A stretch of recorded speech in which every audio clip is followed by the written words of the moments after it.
पर आपसे अपने विचारों को साझा करना पड़ेगा।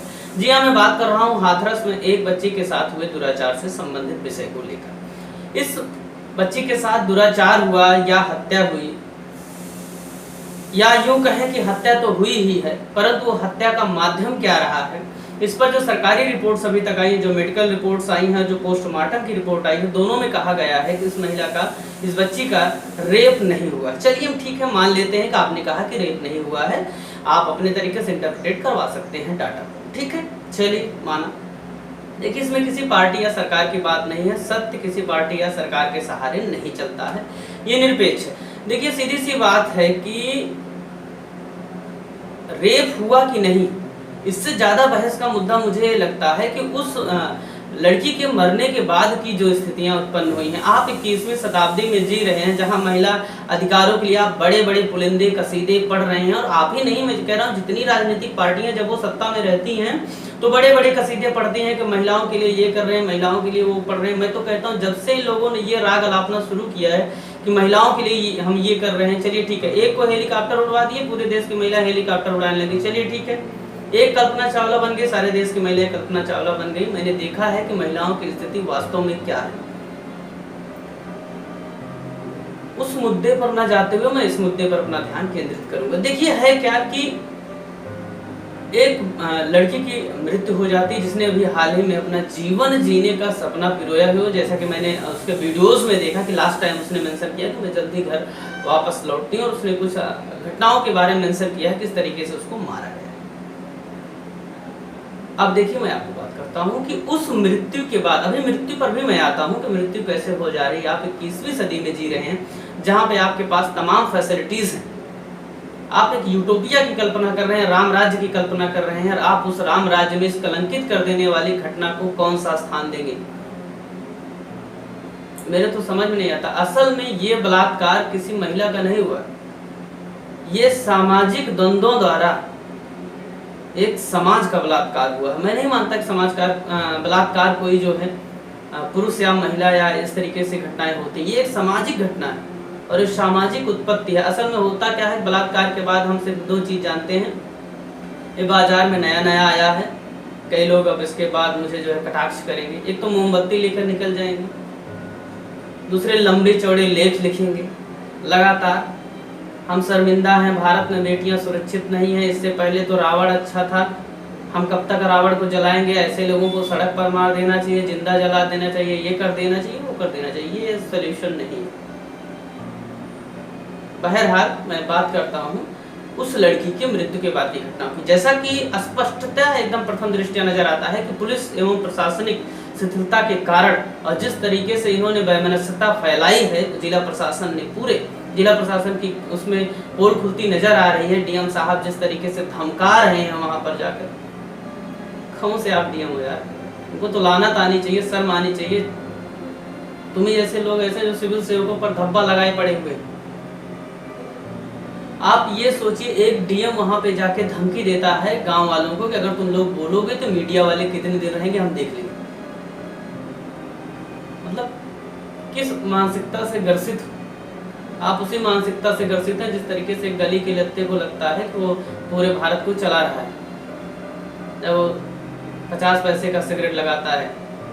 ठीक है, आप बेसिकली पुलिस प्रशासन की अगर हम बात करें, पुलिस प्रशासन ने जिस तरीके से, मैंने वीडियोस देखे और ये ऑथेंटिक मैं सोर्सेज से बता रहा हूँ, वहां पर 50 महिलाओं का समूह गया था लाश को लेने के लिए। लाश को देने की बजाय या दिखाने की बजाय पुलिस प्रशासन ने वहां से महिलाओं को धुतकारते हुए भगाया।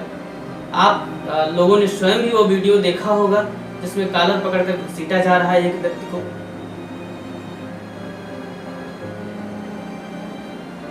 मतलब करना क्या चाहते हैं यही क्लियर नहीं हो रहा। केरोसिन ऑयल डालकर एक बलात्कार घटना की पीड़ित लड़की को रात में जला देना किस संविधान में लिखा गया है और कौन से रामराज्य में इसकी कल्पना की गई है, कोई मुझे बताए। मैंने रामचरितमानस तब पढ़ा जब ज्यादातर लोग रामचरितमानस का नाम भी नहीं सुने होते। मैंने गीता उस समय पढ़ी जब ज्यादातर लोग एबीसीडी पढ़ने जुटे होते। मेरे समझ में नहीं आता कहाँ ऐसी कल्पनाएं की गई हैं। मैं तो कहता हूँ प्राचीन काल से मैंने अभी तक जितना भी इतिहास का कालखंड, जितना मेरा ज्ञान रहा है, मैंने जितने भी रेप केसेस देखे उसके बाद भी इस तरह की घटनाएं कभी नहीं हुई। बड़े बड़े लोगों द्वारा निंदाएं की गई, उस पर कार्रवाई की गई। ये तो सबसे एकदम निजता पूर्वक कार्रवाई मानी जाती है बलात्कार। और बलात्कार से ज्यादा तो आपने बलात्कार कर दिया, आपके प्रशासन ने बलात्कार कर दिया जिस तरह की घटनाएं की गई। मुद्दा ये नहीं है कि बलात्कार, देखिए मुद्दा भारत में बनाया क्या जाता है, बलात्कार जिसके साथ हुआ तो दलित है। ये कौन सी बात है भैया? किस स्कूल में लिखा है दलित के साथ ही बलात्कार होगा? आपको बलात्कार के थोड़ा मैं आंकड़े दे देता हूँ। कितने रेप केसेस लगातार भारत में हो रहे हैं आप देखेंगे। पिछले 2019 में 4 लाख से ज्यादा रेप केसेस आए हैं भारत में। लगभग 87 केसेस डेली रजिस्टर हो रहे हैं बलात्कार के। मैं मानता हूँ उनमें से काफी केसेस सही नहीं होते हैं, इसका भी गलत इस्तेमाल किया जाता है। दुनिया में जितनी चीजें हैं उसका गलत इस्तेमाल इस तरीके से किया जाता है, सही पर भी संदेह होने लगता है। परंतु उन केसेस का, जैसे कि जनवरी में एक अनाउंसमेंट किया गया केंद्र सरकार द्वारा कि 1023 फास्ट ट्रैक कोर्ट का जो है गठन करेंगे, जो पास्को और जो है रेप पीड़ित जो महिलाएं हैं उनसे संबंधित मुद्दों को तेजी के साथ उसमें सॉल्व किया जाएगा। कौन से मुद्दे आप सॉल्व करेंगे? जब आप खुद ऐसा कर दे रहे हैं, मुद्दे का कोई सबूत ही नहीं रहेगा तो आप कौन सी अदालत में उसको लेकर जाएंगे? और मेरे समझ में आता अभी किसी भी प्रशासनिक अधिकारी के ऊपर इस तरीके से कार्रवाई भी नहीं की जा रही कि वो एक मिसाल बन जाए। मैं एक चीज मानता हूँ, फांसी देने से बलात्कार नहीं रुकने वाला है। या फिर कुशिक्षा और नग्नता भरे समाज का परिणाम मात्र है जो आज की पीढ़ियां भुगत रही और भविष्य में कितना भुगतेंगी ये भी आगाह कर रहा है। मैं कहीं मैं जब भी बोलता हूँ आज की नग्नता पर लोग मेरे ऊपर सवाल करते हैं, मैं स्वतंत्रता पर प्रश्न चिन्ह लगा रहा हूँ। परंतु मुझे क्या कोई ये बता सकता है कि कहाँ पर लिखा है कि स्वतंत्रता का मतलब नग्नता है? जिस तरीके से सामाजिक पृष्ठभूमि जहां भी बदल रही है, आप इस घटना को मत देखिए। इसके बाद बलात्कार की एक घटना बलरामपुर में हुई है, 87 केसेस डेली आए जा रहे हैं। आप उन्हीं केसेस को लेकिन उठाया जाता है जहां कोई विपक्षी पार्टी की सरकार होती है। आप बेसिकली होता क्या ना कि आपकी भावनाओं को हमेशा बेचा जाता है। कोई राइटर, मैं किसी विशेष का नाम नहीं लूंगा, अब कुछ लोगों का दिल टूट गया, उन्होंने गाना शुरू किया, उन्होंने उसके पैसे कमा लिए। किसी का रेप हो जा रहा है, नेता उसके पक्ष में अपने वोट कमा ले रहे हैं। कभी उस पे लिखकर अपनी प्रतियां बेच दे रहा है, किताबें बेच दे रहा है। असल बिक कौन रहा है? बिक आप रहे हो। कभी कभी हर समय विशेष में अलग अलग व्यक्तियों के हाथों से। अगर आप चाहते हैं कि कोई महिला रेप का शिकार ना हो तो सबसे पहले आप रेप जैसी घटनाओं पर निरपेक्ष रूप से बोलने से पहले आपको शर्म आनी चाहिए। आपको एक बार सोचना चाहिए कि आपने अभी तक कितने रेप किए हैं। हो सकता आपको मौका ना मिला हो रेप का। रेपिस्ट तो आप सोच से हो चुके हैं। आज का समाज हमारा रेपिस्ट एकदम सोच से हो चुका है। वो डेली रेप कर रहा है, बस उसका क्या है कि बस दिमाग में ही वो रेप हो रहा है। और इस घटना में दोनों सामान्य रूप से, मैं नहीं मानता किसी पुरुष वर्ग द्वारा रेप किया जाए। महिलाएं भी उस तरीके से पार्टिसिपेट कर रही हैं जो रेप की घटनाओं को लगातार बढ़ावा दे रही हैं। और ये हाथरस की घटना तो बेहद दुखद है। और इस पर तो मैं बस इतना कहना चाहूंगा कि वहाँ पे जितने भी प्रशासनिक अधिकारी रहे उन्हें बर्खास्त किया जाना चाहिए। और बर्खास्त करना ही इसका सोल्यूशन है। मैं तो कहता हूँ उनके ऊपर जुर्माना लगाना चाहिए। आज की सरकारें क्या करती, चलो रेप हो गया भैया 25 लाख दे दिए, परिवार के एक सदस्य को नौकरी दे दी, ठीक है। आप एक काम करिए, अगर यही घटना किसी नेता के घर में हुई होती तो क्या 25 लाख रुपए मुआवजा देके मामला सॉर्ट आउट हो जाता? मुद्दा ये नहीं कि रेप है कि नहीं है, या रेप हुआ है या रेप बंद हो जाएगा, ऐसा नहीं होने वाला है। रेप तो होता रहेगा, तो मैं मान रहा हूँ। ये सामाजिक विद्वेष है, सतत प्रक्रिया है। जब तक शिक्षा और व्यक्ति का व्यक्तित्व उसको आप पुनर्निर्माण की बात ना, आप तो पढ़वा रहे हैं, चलिए पढ़िए। सिकंदर कब आया, कब मरा, ABCD, mark Zuckerberg, Facebook ID, Instagram, WhatsApp, ये पढ़वा रहे हैं। आप कितने ऐसे आज कैरेक्टर को ऐसे पढ़वाते हैं जो एक आपके मोटिवेशन को तैयार कर सके, जो आपके जीवन में कुछ ऐसा कर सकें जो सकारात्मक बदलाव। आप कुछ नहीं करवा रहे हैं। आप सिर्फ बच्चों को, आप एक युवाओं को, आप सिर्फ मशीन बना रहे हैं। मैं तो कहता हूँ आज तक की पिछले 70 सालों की सरकारों ने, ज्यादातर ने भारत का रेप किया। ये वर्ड बेहद कठिन है, मैं इसे पूर्णतः उसको हवा से बोल रहा हूँ, अभी तक की सरकारों ने भारत का रेप किया है विधिवत अच्छी तरीके से, और एहसास भी नहीं होने दिया है यहाँ के लोगों को कि हाँ भारत का रेप हो रहा है। आप बताइए, आप सबसे युवा देश हैं, आप सबसे ज्यादा बेरोजगारी लिए बैठे हैं, आप सबसे युवा देश हैं, आपके पास कोई स्किल ही नहीं, और इसके लिए जिम्मेदार कौन? आप स्वयं, क्योंकि आप ऐसे लोगों को चुनते हैं जो किसी काम के नहीं होते हैं। आज की बात मैं नहीं कर रहा हूँ, 70 सालों की बात। याद करिए, मैं जब भी बात करता हूँ किसी पार्टी किसी राजनीतिक दल से ऊपर उठकर, मैं 70 साल को पूरा समेटे हुए बात करता हूँ। आज 70 साल में अपने विकास दर को कैलकुलेट कर लीजिए, और उसके बाद के आजाद हुए देशों के विकास दर को कैलकुलेट, आप स्वयं भी उसके जिम्मेदार हैं। आप स्वच्छ सड़क पर, जो साफ सुथरी सड़क है, कुत्ता लेके चलते हैं तो उस पर गंदगी फैलाते हुए चलते हैं। आप कुत्तों को पालते हैं तो आपका जीवन कुत्तों से भी बदतर हो चुका है। आज रेप हो रहे हैं, लगातार रेप हो रहे हैं। अब एक घटना हो गई, मोमबत्ती लेंगे, फेसबुक पोस्ट करेंगे, चिल्लाएंगे, कल फिर रेप होगा, परसों फिर, आज फिर हुआ। लगातार रेप होंगे, लगातार घोटाले होंगे, लगातार भ्रष्टाचार। मैं सीधे एक ही बात हमेशा कहता आया हूँ, आप जागरूक बनिए। जब तक आप आवाज नहीं उठाएंगे, बंदर जैसा मुंह लिए आप सिर्फ बैठे रहेंगे, आप कुछ नहीं करने वाले। आप इस बात को नोट कर लीजिए। और ये घटनाएं जो होती है बहुत डिस्टर्ब करती है माइंड को। बताइए, मतलब लोकतांत्रिक देश में इस तरीके से हो रहा है कि एक महिला की जीभ कट जा रही है। हालांकि बलात्कार से कटी या नहीं कटी, क्या घटना हुई है उसकी मैं उस सिलसिले पे बात नहीं करना चाहूँगा। मुझे सबसे ज़्यादा दुख यह है कि प्रशासन ने जो किया वहाँ पे, आप ये सोचिए, न्यूज चैनल्स को उस गांव में जो रिपोर्टर्स हैं उन्हें जाने से रोक दिया जा रहा है। आप इमरजेंसी लगा के रखे हैं, पागल हो गए आप। न रिपोर्टर जा पा रहा है, न कोई न्यूज चैनल उसको उस तरीके से दिखा रहा है। क्यों दिखाएंगे भैया? फोर्सेस लगी हैं, गांव वाले ये कह रहे हैं कि उनको लगाया गया है उनके प्रोटेक्शन में, जबकि दूसरे पार्टी के प्रोटेक्शन में, उस पर दबाव डलवाने के लिए। गांव वाले से सामूहिक रूप से कह रहे हैं, एक दो व्यक्ति नहीं कह रहा है। आप करना क्या चाहते हो भैया? आप गांव वालों को ही नहीं ले पा रहे हो विश्वास में, आप सरकार बनाए बैठे हैं। मैं तो मानता हूँ आपकी कुशलता पर और ये क्षमताओं पर प्रश्न चिन्ह लगाता है। इसलिए उचित कार्रवाई क्या हो सकती है? केरोसिन ऑयल डालकर फूंका जा रहा है, सिपाही हंस रहा है।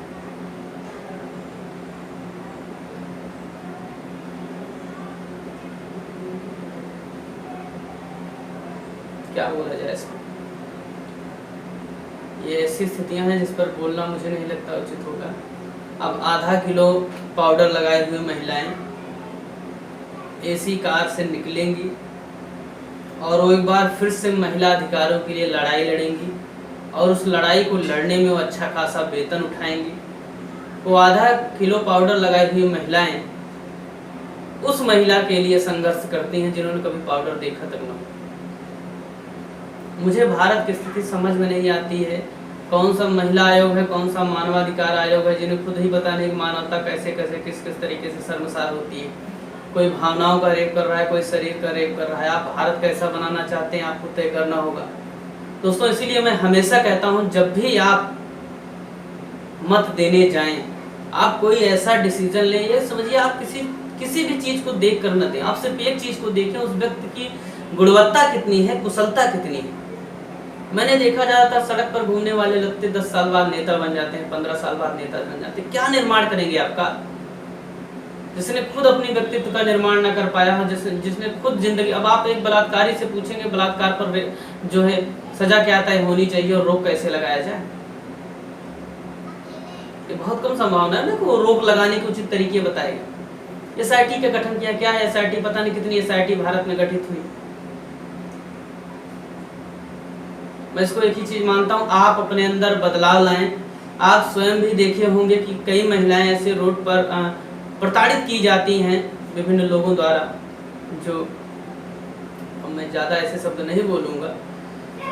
तो आप स्वयं भी क्या करते हैं? आप सर झुकाए हुए चले जाते हैं। अभी कुछ महीनों पहले की एक घटना है, एक लड़की को कुछ लोग परेशान कर रहे थे, मैं उधर से जा रहा था,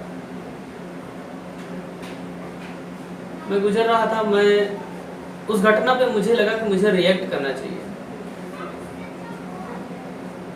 मैं वहाँ गया, मुड़ा, मैंने उन लोगों से बात की, वो लड़की वहाँ से गई।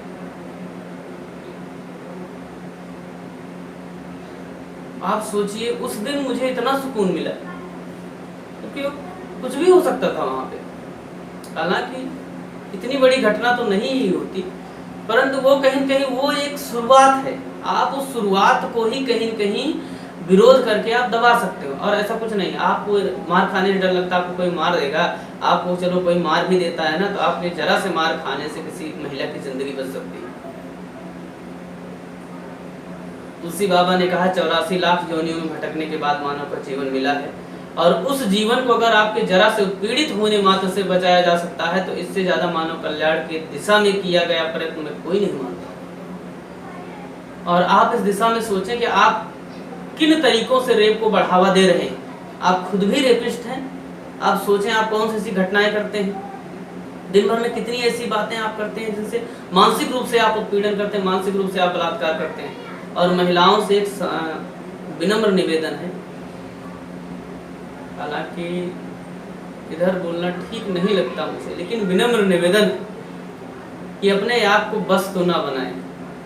महिलाएं जो भी आज हो रहा है उसके लिए स्वयं जिम्मेदार है, मैं हमेशा कहता हूँ, क्योंकि एक ये आपकी जो सशक्तिकरण की सबसे ज्यादा बात करता है ना, वो असल में आपको चाहता है, जिस तरीके को सशक्तिकरण चाहता है, आपको चाहता है ना फ्री हो आप, स्वतंत्र हो आप, नंगे घूमे, कहते हैं ना कि आप एक जैसे कटाक्ष आता है महिलाओं को कपड़े पहनने पर, किसने रोका, आप खुद भी पहनिए, क्या यही स्वतंत्रता, आप पहनिए ठीक है, लेकिन उस पहनने के साथ भी अपना शारीरिक और मानसिक और आध्यात्मिक और व्यक्तित्व का पूरा समग्र विकास करिए।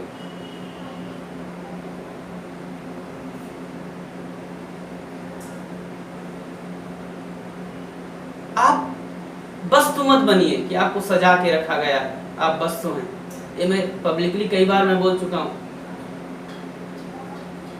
ये वास्तव में बहुत क्रिटिकल मुद्दा। अपने आप को वस्तु न बनाए, आप एक सजीव हैं, आपके साथ हो रहे प्रत्येक अन्याय के लिए आपको सवाल उठाना पड़ेगा, बशर्ते वो सवाल सत्य हो और आपके अधिकारों का हनन हो रहा हो। आप लड़िए, लोग आपका विरोध करेंगे। आप नई चीजें जब भी करने चलेंगे, लोग आपके तुरंत खिलाफ खड़े हो जाएंगे। महिलाएं ये कर रही हैं, वो कर रही हैं, बिटियां हैं, ठीक है, कुछ भी हैं, आप किसी की पत्नी हैं,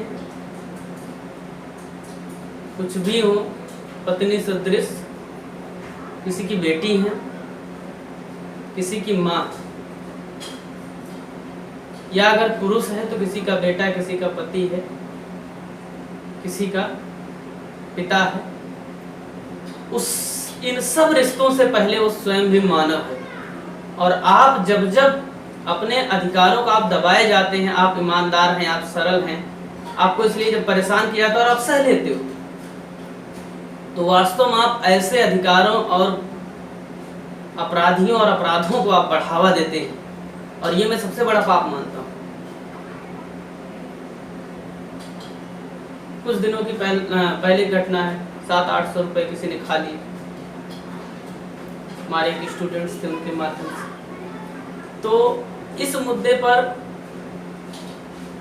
मुझसे उस व्यक्ति ने कहा कि सर वो बेहद गरीब आदमी है, मैं उसके घर गया और मैंने देखा वहाँ पे उसकी स्थितियाँ, उसकी तबीयत भी खराब है। मैंने कहा ठीक है, मैं कुछ कह थोड़ी रहा हूँ, लेकिन मुद्दा ये आता क्या वो गरीब है इसलिए लोगों के साथ फ्रॉड करेगा। मुद्दा यही आता है कि आप जहाँ पर चीज़ों को सह जाते हो, अब असल में आप उसमें किसी छोटी सी चीज़ की बात नहीं है, आप बेसिकली जब सहते हो तो आप उस चीज़ को बढ़ावा देते हो ना। जैसे आप देखते होंगे कि घरों में यौन शोषण होता है, आप ऐसे पड़ोसी मोहल्ले को जानते होंगे, उनमें रहने वाले लोगों को जानते होंगे जिनकी बेटियों के साथ बलात्कार से भी बदतर स्थितियां होती हैं और वो बोल नहीं पाते हैं। क्यों? क्योंकि जब पहली बार किसी बाहरी व्यक्ति ने, अब मान लीजिए कोई मामा के यहाँ के, मामा के गांव के हैं और आप मान लीजिए क्षत्रिय समाज से संबंधित हैं या ब्राह्मण समाज से संबंधित है, यादव समाज से संबंधित है, मुस्लिम हैं, ईसाई हैं, सिख, किसी भी समाज से संबंधित हैं। हर समाज हर धर्म में बताया गया है कि कोई भी बाहरी व्यक्ति आता है तो सम्मान करते हैं। मामा के यहाँ के कोई आए, अब भैया भैया कह के घर वालों ने मान लीजिए इज्जत दिया, भैया आए 4 दिन पानी पिए, 5वें दिन से भैया क्या हुए, भाभी ढूंढने लगे घर में। अब होगा क्या, वो आपके ही बच्चों को, आपके ही बहन को, आपके ही बेटी को क्या करेगा, वो प्रताड़ित करेगा। और चूंकि आप भैया कह रहे हो इसलिए वहाँ पे विरोध की संभावना भी कम पड़ जाती है और ऐसी स्थिति में बलात्कार को ज़्यादा बढ़ावा मिलता है। इसलिए अपने समग्र स्थितियों को, अपने समग्र ज्ञान के चक्षुओं को आप खोलिए और अनुभव करते रहिए। जो भी चीज़ें आपके इर्द गिर्द हो रही हैं, कोशिश करिए शुरुआती स्तर पर ही चीज़ों का विरोध किया जाए। याद रखिएगा, इस विरोध के क्षण में, इस विरोध की घड़ी में आपको नुकसान भी पहुंच सकता है, परंतु याद रखिएगा आप कभी हार नहीं सकते, ना ही आपको कोई हरा सकता है, बशर्ते आप अपने निर्णयों के साथ कठोरता पूर्वक खड़े हों। और समय लगेगा, आप खड़े होंगे आज मेरे साथ, कल कोई और आएगा, परसों और आएगा। धीरे धीरे एक बड़ा ऐसा हम एनवायरनमेंट क्रिएट कर पाएंगे जो मानवता के लिए एक उदाहरण होगा। आपको याद रखिए, आप जिस दिन वास्तव में महानता की तरफ आगे बढ़ेंगे, आपके दुश्मन भी कहीं न कहीं आपको अच्छा कहने पर मजबूर हो जाएंगे। आज चूँकि 2 अक्टूबर है, अंतर्राष्ट्रीय अहिंसा दिवस है, महात्मा गांधी जी, लाल बहादुर शास्त्री जी की जयंती भी है। गांधी जी के बारे में एक चीज मैं बताना चाहूँगा।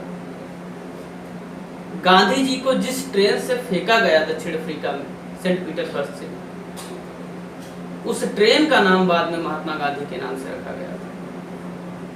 तो व्यक्ति अगर सोच ले, क्योंकि उन्होंने कर्म किया उस तरीके का, इतना दृढ़, इतना अजीबो-गरीब टाइप का बदला कौन लेता है? आप लीजिए। मैं आपको चुनौती देता हूं, आप समाज बदलना चाहते हैं तो आप एक कदम आगे बढ़ाएं और समाज को बदल दें। आप जो चाहते हैं वो कर दें। Let's start.